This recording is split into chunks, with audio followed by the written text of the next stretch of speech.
dia, boa tarde, boa noite, dependendo do horário que você esteja assistindo a este vídeo. Dando prosseguimento na leitura da coleção Fonte Viva, vamos fazer hoje uma leitura do livro Pão Nosso, que tem por título A Vinha, e diz assim: E disse-lhes: Ide vós também para a vinha, e dar-vos-ei o que for justo. E eles foram. Palavras de Jesus narradas por Mateus em 24. Ninguém poderá pensar numa terra cheia de beleza e possibilidades, mas vagando ao léu na imensidade universal. O planeta não é um barco desgovernado. As coletividades humanas costumam cair em desordem, mas as leis que presidem os destinos da casa terrestre se expressam com absoluta harmonia. Essa verificação nos ajuda a compreender que a Terra é a vinha de Jesus. Aí vemo-lo trabalhando desde a aurora dos séculos, e aí assistimos à transformação das criaturas, que de experiência a experiência se lhe integram no divino amor. A formosa parábola dos servidores envolve conceitos profundos. Em essência, designa o local dos serviços humanos e refere-se ao volume de obrigações que os aprendizes receberam do Mestre Divino. Por enquanto, os homens guardam a ilusão de que o orbe pode ser o tablado de hegemonias raciais ou políticas, mas perceberão com o tempo o clamoroso engano, porque todos os filhos da razão, corporificados na crosta da terra, trazem consigo a tarefa de contribuir para que se efetue um padrão de vida mais elevado no recanto em que agem transitoriamente. Onde quer que estejais, recorda que te encontras na vinha do Cristo. Vive sitiado pela dificuldade e pelo infortúnio? Trabalha para o bem geral, mesmo assim, porque o Senhor concedeu a cada cooperador o material conveniente e justo.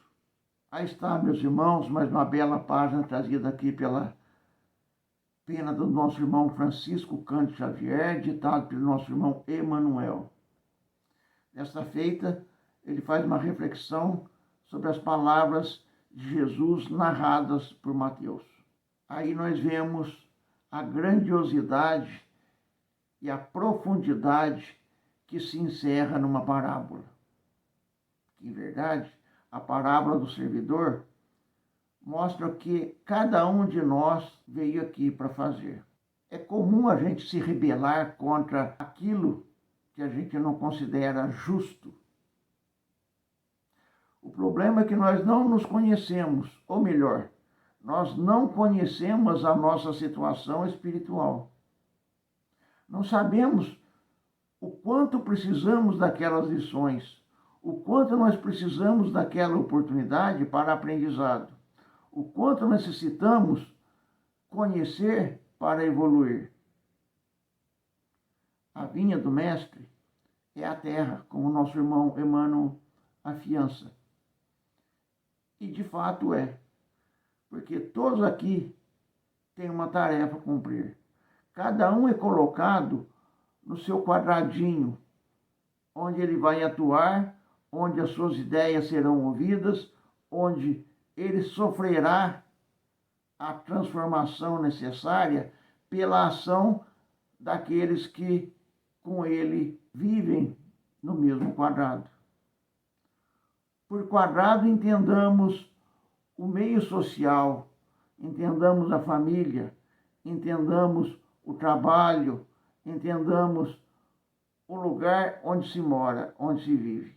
Assim, cada um de nós tem oportunidades ímpares de crescer, de evoluir. Isso através do entendimento daqueles que estão ao nosso redor. E por entendimento nós devemos compreender a aceitação.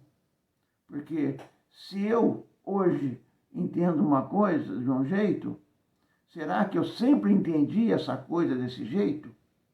Ou será que eu já fui modificado? Ou será que a minha ideia, o meu pensamento já foi transformado por alguma coisa que eu vi, alguma coisa que eu aprendi, alguma coisa que eu senti? Cada um de nós está num determinado estágio desse crescimento espiritual. Não vamos aqui colocar quem está na frente de quem, porque, em verdade, tirando características, todos estão na mesma jornada, no mesmo passo. Avançar significa aprender, mas, sobretudo, significa transformar.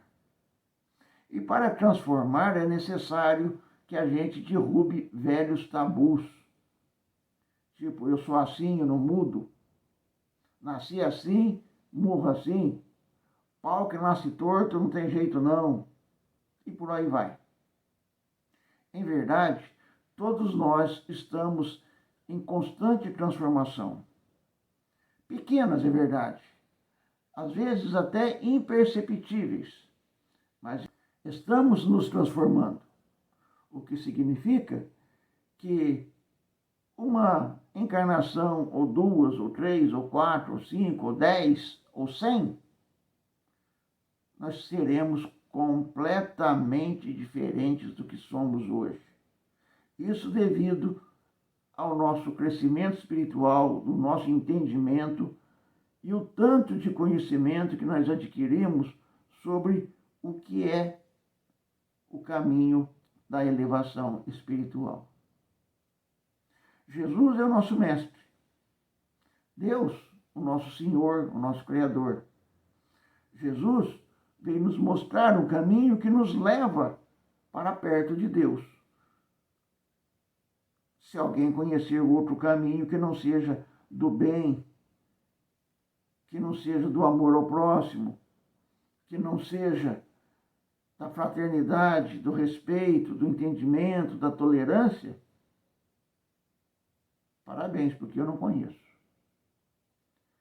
A realidade é que todos nós, como aprendizes, devemos nos curvar ao Mestre. E, como tal, observar as palavras dos seus ensinamentos. Porque, por vezes, uma simples palavra pode mudar todo um contexto. E, por vezes, também, a palavra errada no nosso entendimento é a palavra certa. Porque o contexto, muitas vezes, deriva do nosso entendimento. E se nós colocamos nesse entendimento a nossa lente pela qual nós gostamos de olhar o mundo, então algo está errado. E se não são as palavras do Mestre, é a nossa lente de entendimento, de compreensão.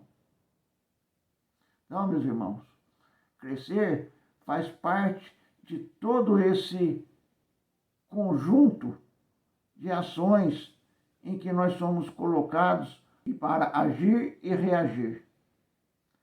Nós somos os trabalhadores da vinha, o que significa que nós também vamos ganhar aquilo que for justo. Evidentemente que nós esperamos muito, porque lá no caso da vinha, teve aqueles que murmuraram contra o Senhor por ter dado o mesmo dinheiro para aqueles que tinham chegado na última hora. Porque consideravam eles que, como trabalhadores da primeira hora que foram, mereciam mais do que os outros que trabalharam apenas na última hora. Olha que profundidade temos aí. Porque, em realidade, os trabalhadores da primeira hora, como da última hora, aprenderam a mesma coisa. Então, por que um deve ser diferente do outro? O conhecimento adquirido pelos primeiros será o conhecimento adquirido pelos últimos.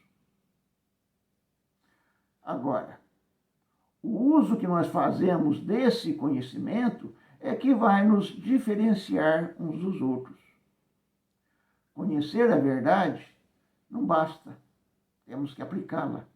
E ao aplicá-la, sabermos que os ensinamentos do Mestre condizem com a elevação espiritual, ou seja, não é para este mundo, não é para nós conseguirmos títulos, glórias,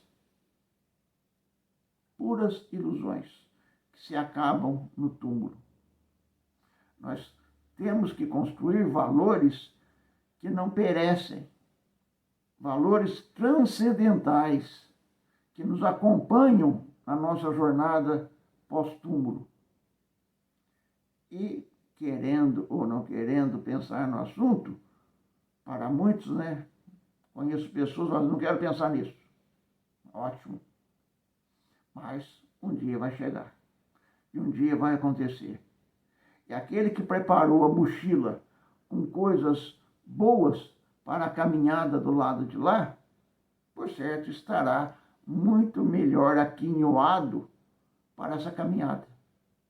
Aquele que não colocou na sua mochila coisas transcendentais, mas pelo contrário, apenas coisas perecíveis no mundo material, infelizmente vai ter problema do lado de lá. Porque nós não somos daqui, como o próprio Cristo disse a Pilatos: meu reino não é deste mundo. Ora, se o reino do Mestre não é desse mundo, é óbvio que o nosso também não. E para seguir o Mestre, nós precisamos seguir os seus passos, aprender aquilo que ele veio aqui ensinar. Era isso que tínhamos para hoje, meus irmãos. Que possamos ser bons trabalhadores, mas, sobretudo, que possamos ser bons alunos nessa escola da vida. Fiquemos com as bênçãos de Deus, nosso Pai, de Jesus, nosso Mestre. Que assim seja.